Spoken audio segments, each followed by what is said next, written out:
Game comes first this afternoon. It's the Patriots and the Broncos, 3 Eastern today in Denver.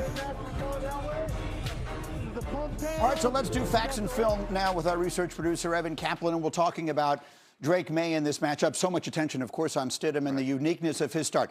But Maye is playing in a place today in which we would expect him to be very comfortable. Yeah, absolutely, Green. We're talking about playing on the road. First road playoff game in Drake Maye's career, but he was the best quarterback in the NFL on the road this season. Look at that 8-0 record. Patriots were the only unbeaten team in the NFL on the road. Best touchdown interception ratio. And this number here, a total QBR of 85, the only quarterback in the last decade with a higher road QBR in a season is Patrick Mahomes. So that's the company he's keeping. With these numbers, though, we're talking about passing, right? 17 touchdown passes, 3 interceptions, 9.4 yards per pass attempt. But it is the rushing ability of Drake Maye that's the most underrated part of his game. Most rush yards on scrambles, including the playoffs. So when the play breaks down, 501 yards for Maye this season. That is the most in the entire NFL, ahead of Justin Herbert, ahead of Josh Allen. That number 501, that's as many scramble yards as Tom Brady had in his final 10 seasons with the Patriots. He's going to need that scramble ability today to avoid a Broncos pass rush that is up to 71 sacks, including the playoffs. That's second most by any team in the last 35 years. Wow. Yeah, and to Maye and Allen, the same number of games, too. So it's not as there's an advantage there. All right, outstanding. So those are the numbers. That's what they tell us. Let's see what the pictures look like. Teddy, obviously, no one has watched them more closely amongst us than you have all year long. How about Maye using his legs? Okay, Cap gave us the facts. I'll give you the film here because Drake Maye does something special. He likes the A-gap and B-gap escape. And Alex, fundamentally, what do quarterbacks want to do? You want to protect the ball and you want to get up in the pocket, typically. So get up in the pocket. You don't want to get out the back of the pocket there. You see him step up here, protect the football, which is going to be big today. And then he escapes through the A-gap, through the B-gap, in the middle. And, of course, Cap talked about the athletic ability that he has. But you'll see it here. Edge rushers threaten him from the back, but the inside rushers, they all rush past the quarterback. Drake Maye hits the A-gap, B-gap escape. There's the green field going down the field, and this is what we're going to need against the Broncos for the New England Patriots this week. Protect the football before you get down. The Broncos are going to try to get it out. He's a ball security threat, but get down inside the 20, protect the field goal. That's what Drake wants to do against the Broncos. Let's go into the floor here, open this up, because what the Broncos have are 2 great rushers. One is Nick Bonito. You see him coming off the edge here. Great edge rush. Quarterback steps up. But the big problem is this.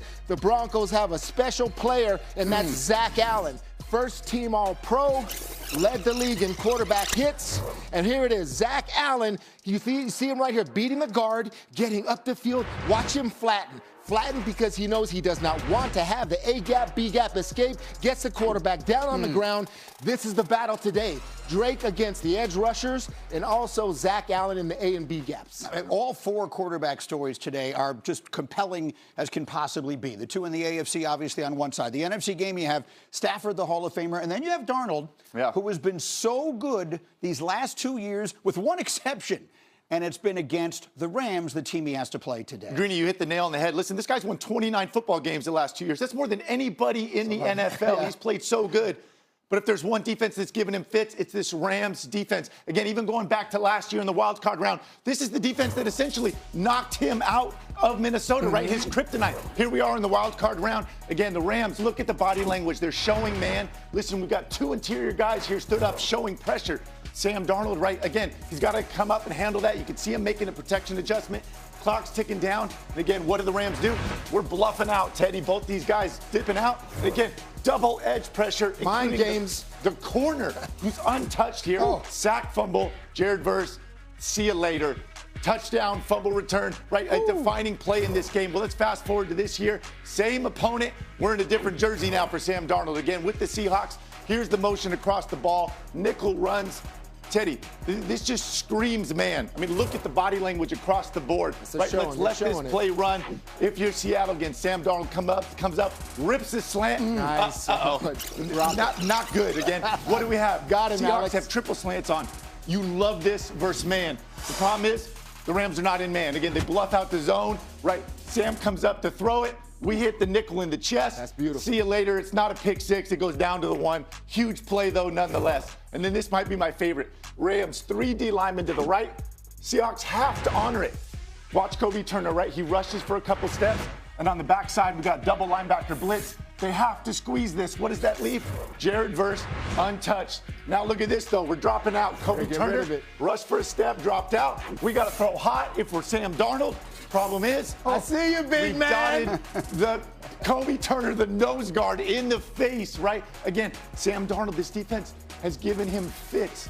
We'll see if he's got it figured out. We'll see if the Rams have anything else left to show him. What was that you were doing there? That's the conductor. Yeah, the That's conductor, Kobe Turner, right? baby. The musician. The odds-on favorite to win the MVP award at NFL Honors. His 46 passing touchdowns this season, 12 more than any other player.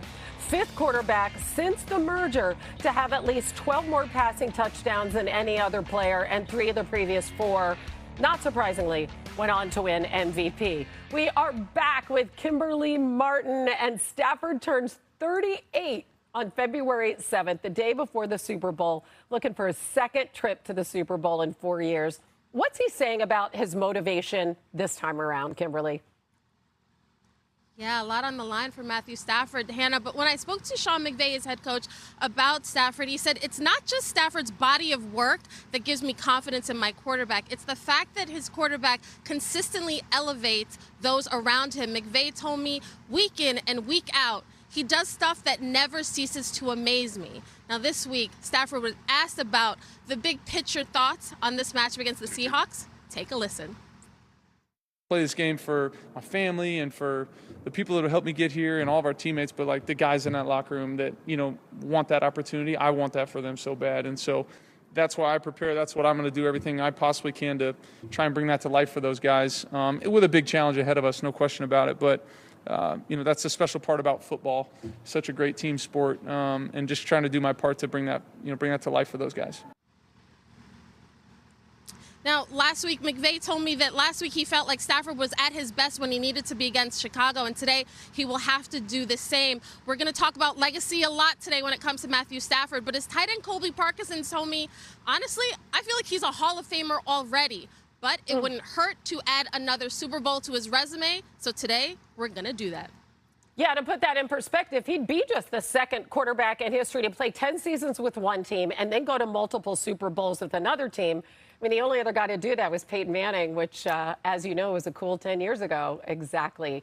Kimberly Martin there in Seattle. We'll be back with you in a bit. Thanks.